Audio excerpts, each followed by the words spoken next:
Welcome to the show, everybody. How's we doing today, boys? What's Good, up, good, brother good. Don? What's up, brother Ron? How you guys doing tonight? Doing good. Just dealing with some adulting stuff that you got to do sometimes. But yeah, got to deal with AI crap, man. Ugh. I'm excited. We got a little teaser 2 weeks ago with the college football games. This weekend it was full go. We had college football this weekend, gentlemen, and Yes, sir. I was pretty damn excited. I was so excited. I found myself watching games I normally would never watch. Just way late at night. What the hell am I doing watching these bad Pac-12 teams at 2 in the morning? I should be in bed. I watched it till my eyes bleed. How about you guys? What about you, Ron? Oh boy, I watched more college football this weekend than I have in probably 20 years. And you're probably talking about the Bruins Coastal Carolina game, aren't you? I was watching it all of it. Oh my, that was brutal. Um, I was uh I was enthralled with Colorado. I was Oh, just we're gonna get there. We're gonna get there. oh We're gonna get there. I promise. Hell, I yeah, was it so was excited to open the show. I didn't even introduce the whole damn show. We are the Squared Circle Gridiron. I was so excited. I'm Don Wayne. Got Ron here, Larry here as well. Guys, let's get into it. So, Larry, what about you? I mean, did you watch it? Did you go crazy? I know you had a family gathering. You were so disappointed because you had to miss some of the early games. But did you catch anything late? I'm sure you caught the South Carolina game. So I didn't catch all the games I wanted to Saturday. However, I did catch the games later. I did watch the whole South Carolina, North Carolina game. And I'll tell you what, I give a lot of credit to North Carolina. I thought South Carolina was going to come out and throw the ball. I thought their quarterback, Rattler, was going to have, 400 yards passing, but they couldn't get out of their own way. And they had a lot of injuries. So, you know, the Tar Heels handed Got it to them. got to give Ron some credit here. He called Utah from a mile away. He was all over the Utah bandwagon, man. He was all over it from the get-go. I certainly was waiting for that. I knew Ron was going to start gloating about that. no, no, no, no. I, I'd be beating my chest too, Rod. You called it from day one. So I guess that's sort of where I wanted to start with was the Utah game, because that was sort of the first one we had with the big matchup on the card. Rod, I know they won, but I got concerns with that quarterback position. How about you? Yeah, that was a backup quarterback. Which one? They played two of them. Yeah, so the both of them were the backup quarterbacks. Good They so Lord. so Utah was missing their starting quarterback, their starting defensive tackle, defense and linebacker, and somebody else. So no, there's the backup quarterback, dude. That's what made him more impressive. The passing was not impressive in that game. That much I'll say. And the No, guy they brought in, he was just a pure, I'm going to run the ball, and that's yeah, all he did. And I'll give them credit where it's due. They held when they had to hold on defense. They made enough plays on offense to win the game. I'm not a big Pac-12 guy, but the only thing I watch routinely is Caleb Williams and USC when they're on, because I know that's a product I need to be watching. But I was kind of shocked at Florida, because Florida could move the ball, but they just kept imploding inside the other side of the yeah. field. What'd you think, Ricky? Well, I was just going to say that Florida couldn't even punch it in. They sort of moved the ball. I mean, their quarterback, I think, had somewhere, don't quote me here, somewhere around 350 yards passing, but they only had 11 points. I thought Florida was going to be better, but Utah's good. They're more disciplined. They're more disciplined. That was the biggest reason I think because they didn't have the boneheaded penalties that Florida did.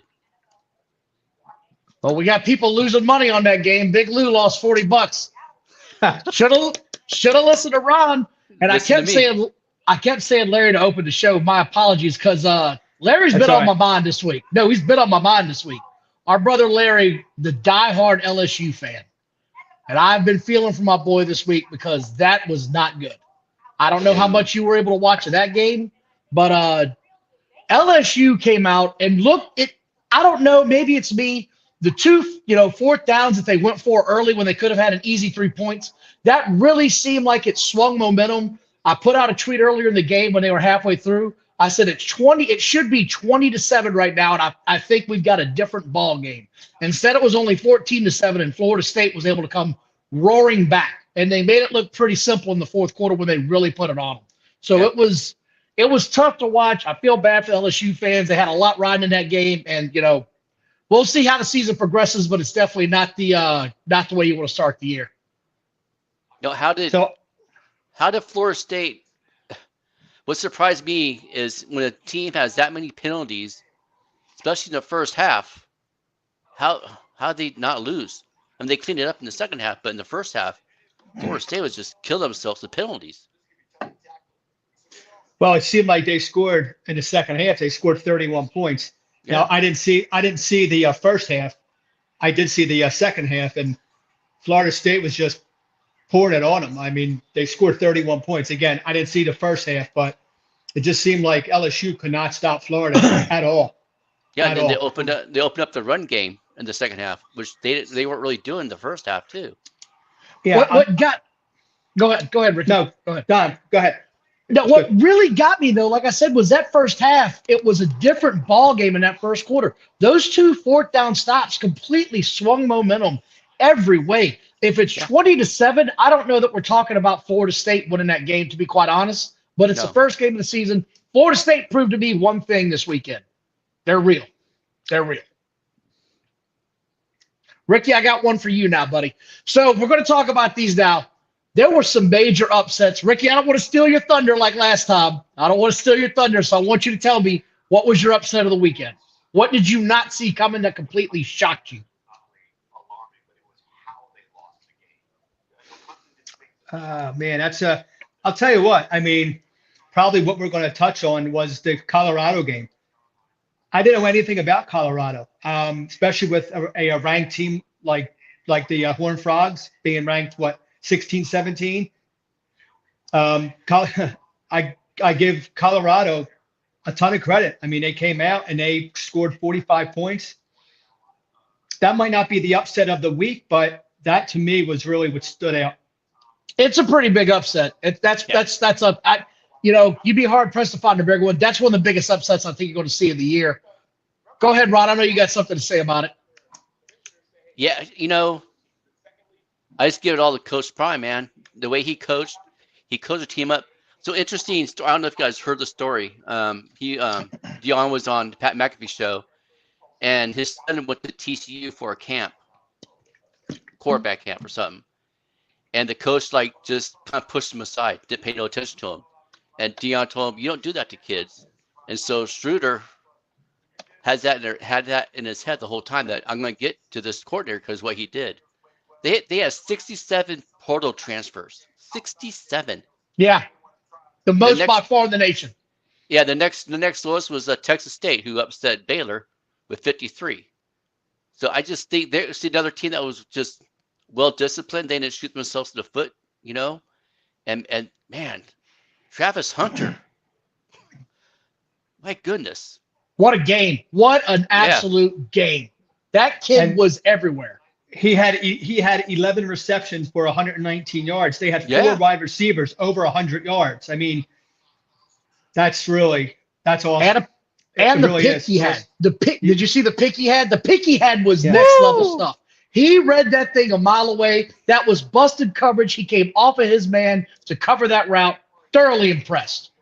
And I'll tell you something else that hasn't been talked about as much. It was Shiloh Sanders on defense. That boy's a heck of a defender. He had 8 tackles. Yeah. He was out there to ball. Got Big Lou asking, is Dion the future of how to recruit top-tier college football team talent? I don't know, but I'll say this much. His namesake alone brought them kids to that football team. He's brash, he's bold, and he has them boys back it up. I'll tell you what, Ron, go ahead. I'm sorry. Sorry. I read that somebody offered Hunter $1.2 million to go to another school, and he said no. Really? I didn't hear that. Yeah. Wow, that's amazing. Yeah. I'll say this much though about TCU, right? They were known as a defensive team last year. They're not going to be this year. That was 1,000 yards of total offense on the field. I will tip my hat to Colorado for pulling off that huge upset, but there's some work to be done on that team. I think we can all see it. Yeah, I think we need to kind of put our put our foot on the pedal or on the brake a little bit. I'm not saying that Colorado's not going in the right direction, but No. it's only one game. So let's sort of pump the brakes a little bit. Now, if we're talking game 8, game 9, and they're 8-0, 8-1, whatever, then it's a whole different thing. I will say this much.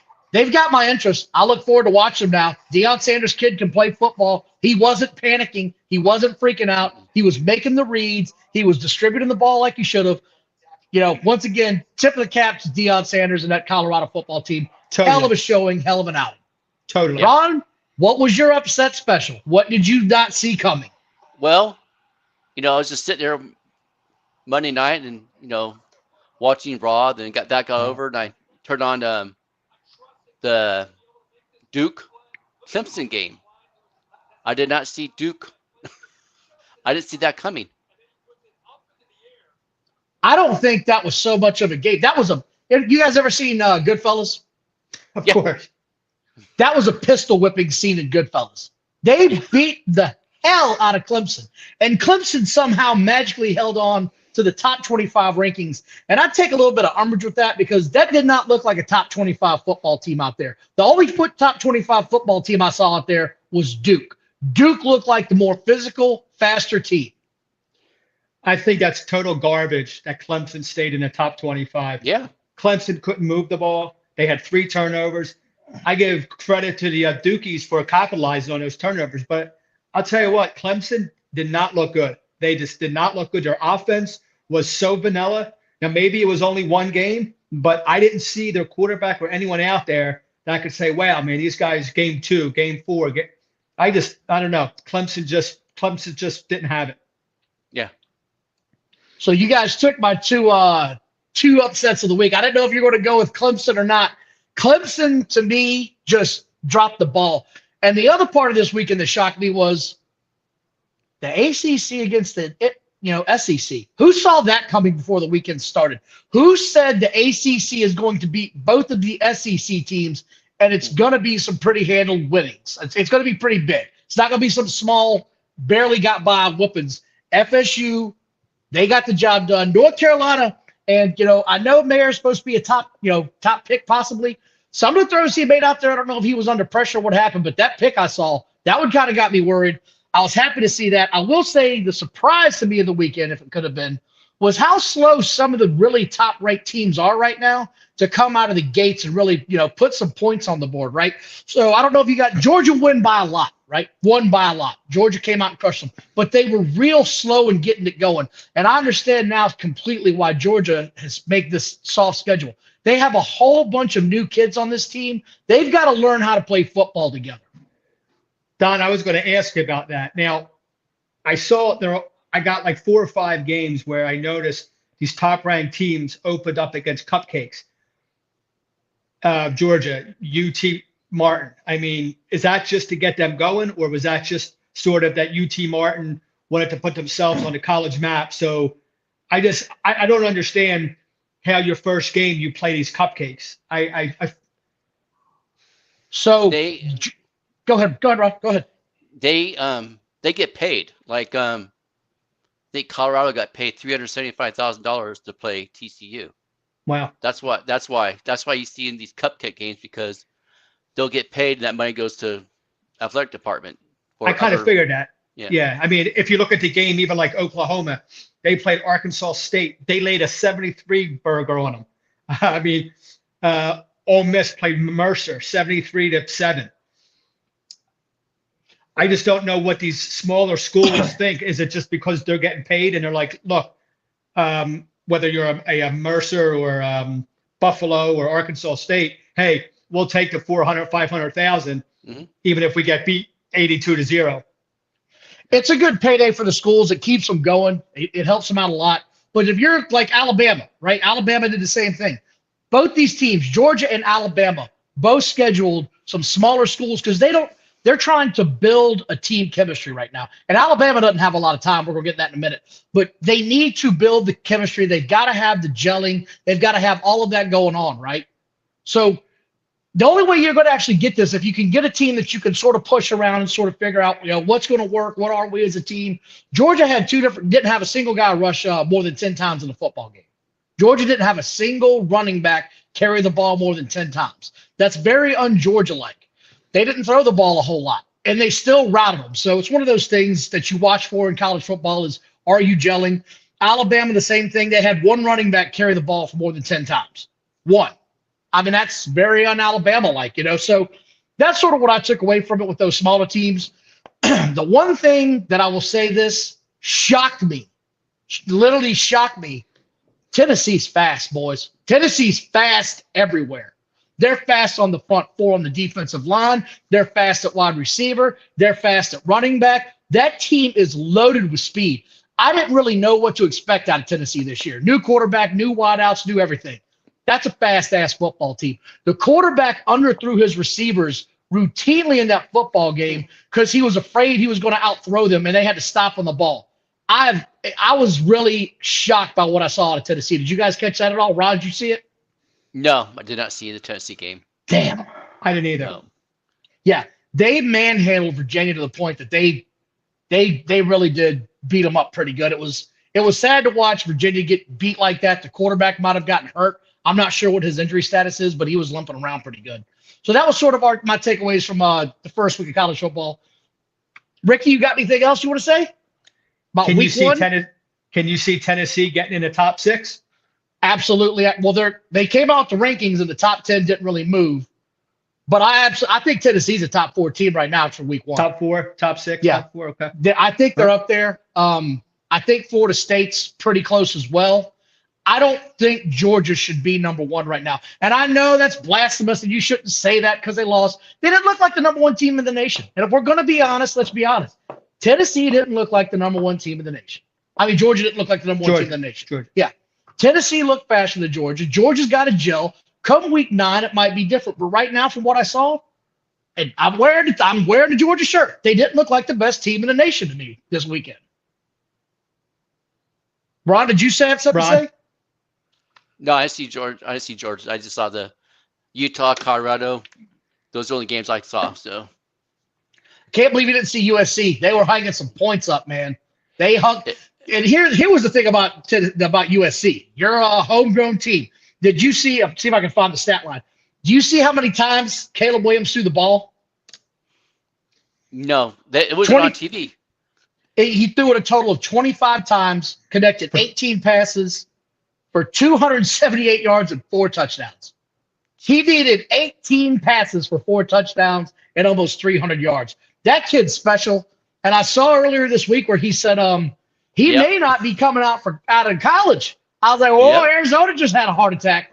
The Cardinals are not happy. Yep. I saw that too. He might not be coming out if Arizona has the number 1 pick. Uh-huh. If it's a different team, he might be singing a different tune. I'm sure the way that they treated Murray does not sit well with some of these college kids coming out. No, and I just to kind of change gears for 1 second. I'm not saying Kyler Murray is going to be Joe Montana, but I really don't like how Arizona did him dirty. Well, I don't like that Kyler Murray has to have a daggone clause in his contract that says play less video games and read more playbooks. So that was kind of concerning for me. Who cares? Like, who gives a shit, right? I mean, come on. I'd care because he wasn't doing well at the time. That's just me. Well, I think Kyler Murray has got a little bit of a spoiled side to him. He's used to having it all his way. Look, Michael Vick was the same way, right? When he came in, he didn't study the playbook because he had so much skill. And he admitted it later in life, like, I should have been studying more. I just relied too much on my God-given ability. And by the time I decided to start studying up in your favorite compound of Philadelphia, it was his physical abilities had started to decline. So that's my only issue with him. Now, let me say this about Kyler Murray too. There's some disconnect with his players and stuff, but I don't think he's ever fully loved football. He was a baseball player. He was a top 10. He was a top 10 pick. I agree with you on that one. He was. So I don't think his heart has always been in, football. It's just he's getting paid. Right. And just to add on top of that, he's also playing on a team that's really not good. if he was in a different situation and his team was winning, his offensive line was blocking for him, he had some talent around him, then maybe his heart's in it. Yeah. You might be onto something. I can see that. So we're going to get on to week 2 here in college football, boys. We got some matchups here I'm looking forward to. Like I said, Colorado, Nebraska, I've got to see this. I don't know about you guys, but I've got to see as much Colorado as I can right now. Ricky, I know you got something you want to bite on that. Go ahead. Well, I'm definitely looking forward to that because I don't know enough about Nebraska, how good they are, how good they're not. I don't know their talent, quarterback, whatever, but they're going to come out in this game and play Colorado like it's their championship, especially with what Colorado did last week, all the hype surrounding them, even though the game's in Boulder. Again, I don't know enough about Nebraska and their talent, but I think they're going to put up a dogfight. Ron, go ahead. It's been interesting to see how was it Matt Rule's now the coach of Nebraska. Yep. See how that's implemented, and that, if I remember right, that was an old school rivalry back in the day. Was Colorado and Nebraska, wasn't it? It certainly was in the early 90s. Yeah, in the 90s, in the late 80s, in the 90s. Yep. Colorado has some really good teams, and so did Nebraska. They had the quarterback. They had the quarterback Tommy Frazier. They had the running back Lawrence Phillips. I mean, they were always really, really good. So I'm interested to see how that plays out. I will absolutely be watching that. I'm also going to be interested to watch Ohio State. I haven't seen who they played yet, but I wanted to talk about that, so we'll talk about it now, I guess. Ohio State didn't look great last week. The quarterback didn't look great. They looked off. I don't know if it's just, again, them building a young team, but I'm going to be curious to see how Ohio State develops along this year. I have no idea who they're playing. I haven't even seen it advertised yet. And usually I see a lot of Ohio State. There it is, Youngstown State, I guess. I was just going to say they're playing Youngstown State. So yeah. I don't think you got to worry. Yeah, I don't think you got to worry about that. I don't even know what the line is. I think the line's like 29.5. I'm not sure, but looking for it now. I'll tell you what, though, I was actually looking at something, and the line for Colorado and Nebraska, the line's telling me something. 3 points, Colorado. 3 points. Yeah, that's kind of telling me something right there. I think Vegas is in on Colorado now. They might be. You got Mississippi and Tulane, or Ole Miss and Tulane. That's one of the big matchups this weekend. I'll be watching that through the corner of my eye because the 3:30 game I'm really interested in is Texas A&M and Miami. I will be watching Texas A&M at Miami with great detail, if you will. Rod, I hope you get a chance to watch one of these this weekend. I might be able to watch one. I have to work at 3:45, so I'll probably be able to watch at least one game. I'm going to try to. I would DVR that one. I definitely would. What about you, Ricky? You going to check that one out? Yeah, definitely. I'm looking forward to Alabama and Texas. There's the big one. That's the big boy game of the weekend. I mean, that's the game everybody's got to see. That's the game that I can't wait to watch. I saw yours last week. The kid's lost a lot of weight. I don't know if you saw much of him last year compared to this year, but he's clearly lost some weight. The one thing that I keep watching Texas and not knowing is I don't know if it's the receivers or if it's the quarterback still. I don't know which one it is yet. Something still looks off in that offense. So I'm curious to see how this goes down with Alabama and Texas. It's a big showdown, boys. That's a big showdown because in a couple of years, that's just a pure SEC rivalry waiting to happen. What time is that game on? It's on at 7 p.m. ESPN. And I'll tell you this, speaking of lines, Alabama is favored by a touchdown, which really, to me, is a Texas line. Alabama's only favored by a touchdown. But I'll say this much. Them boys in Vegas, they know what the hell they're doing. Oh, that's why I don't bet. That's why I don't bet. So there's the college touchdown, the college preview, college what we talked about. On to the NFL. Here we go. Kickoff is boys. Tomorrow, baby. Kickoff is sir. tomorrow. Crazy. Lions, Chiefs, game 1. Lions getting a lot of love this year. And now Kelsey's out, it looks like. Damn. Did you see that, Ricky? Oh, yeah. Yep. I saw that. Hopefully, listen, hopefully he's not out for the whole year. Hopefully it's just something that he could get cleaned up, taken care of. If it's missing tomorrow or, Thursday's game, maybe the following week. Hopefully it's not anything serious. Ron, I saw it was a hyperextended knee in practice yesterday. Did you see the same thing? Did you read the same thing? Yeah, but I'm also saw that his ligaments were intact. So that was okay. a good That's sign. what I thought. Yeah. We got a plethora of games coming up. So I'm gonna go ahead. I've been going back and forth on this in my mind the whole time. I'm just gonna go ahead and come out and say my division winners. I got the Jets winning the East, the AFC East. I've got the Eagles winning the NFC East.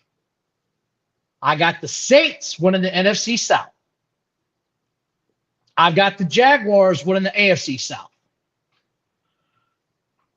I'm going to change my mind from what I earlier thought. I'm going to go with Detroit on the NFC North. I think they're going to take it. AFC North, I'm going to stick with the Bengals. AFC West, the Chiefs. They're king until beaten. And the NFC West, I got the 49ers.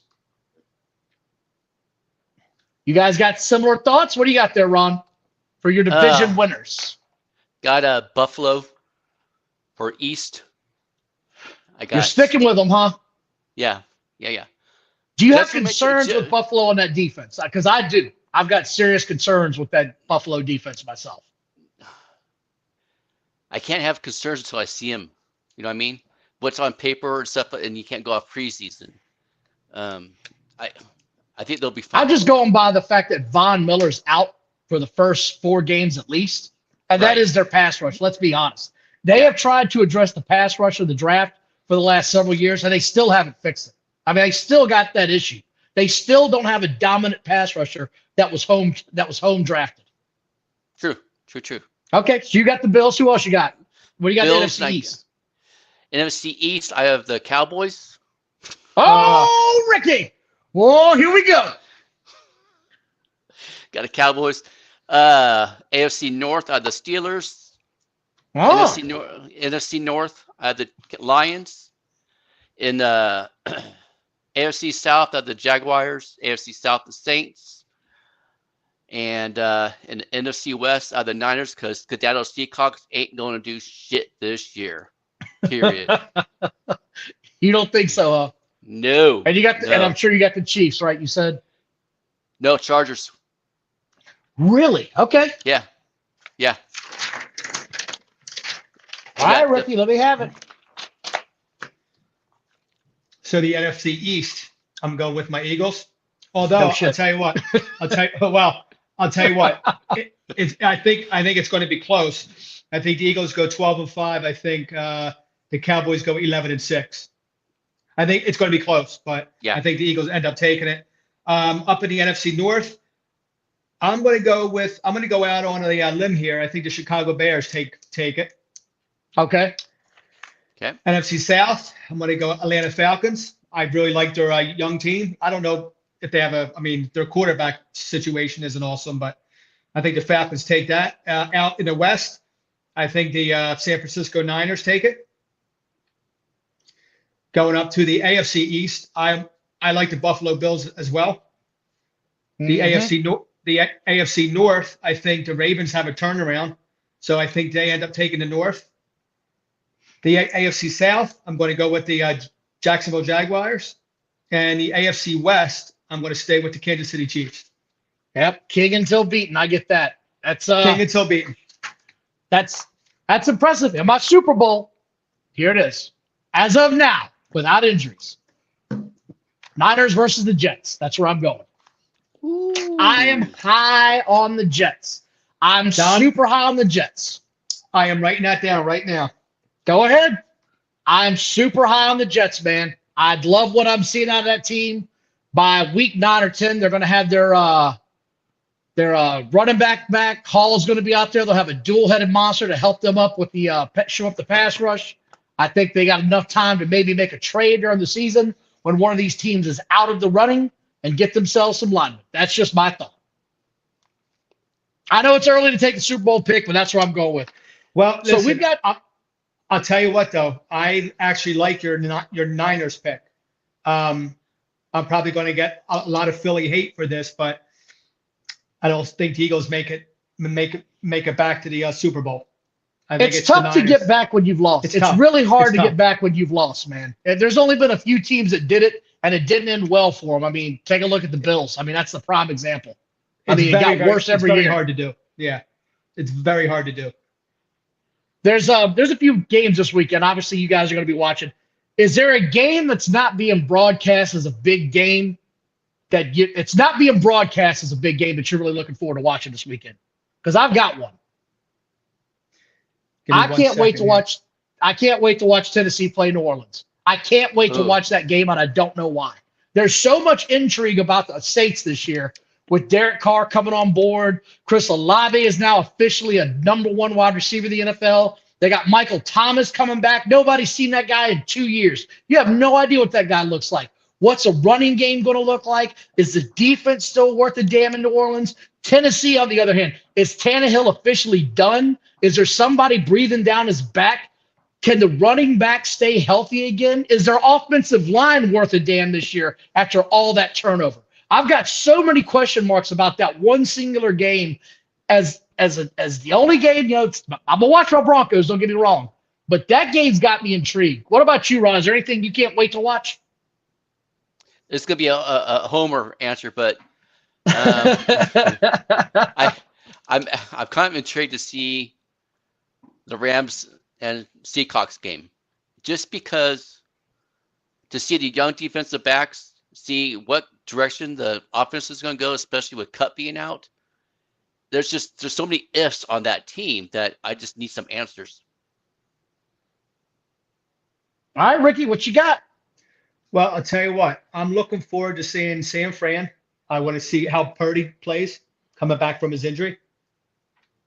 That's a tough matchup, too. That's a tough matchup. The Steelers is a tough matchup.